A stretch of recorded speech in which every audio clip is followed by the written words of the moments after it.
தினம்தோறும் விளக்கேற்ற நல்ல எண்ணெய் இதயம் நல்லெண்ணெய். சேதப்படுத்தப்பட்ட விஷ்ணு திருமேனியை சரி செய்ய வேண்டும் என்று தொடரப்பட்ட வழக்கில் கடவுளிடமே ஏதாவது செய்ய சொல்லுங்கள் என்று மனுதாரரிடம் உச்சநீதிமன்ற தலைமை நீதிபதி B.R. கவாய் கூறினார். மத்திய பிரதேசத்தின் கஜுராஹோ நகரில் ஜவாரி கோவில் அமைந்துள்ளது. அது சந்திரவம்ச மன்னர்களால் கட்டப்பட்டது.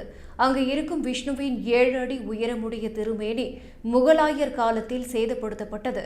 வரலாற்று முக்கியத்துவம் வாய்ந்த அந்த திருமேனியை புனரமைக்க வேண்டும் என அரசிடம் பலமுறை கோரிக்கை விடுத்தும் எந்த நடவடிக்கையும் எடுக்கப்படவில்லை.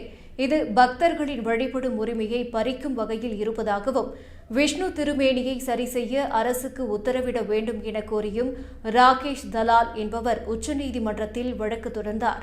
இந்த வழக்கு தலைமை நீதிபதி B.R. கவாய் அமர்வில் விசாரணைக்கு வந்தது.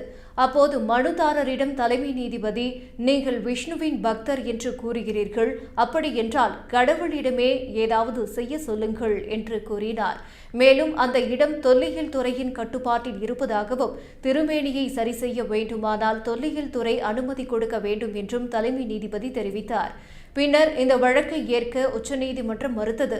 நீதிமன்ற தலைமை நீதிபதி இந்த கருத்து அதிர்ச்சியை ஏற்படுத்தியுள்ளது.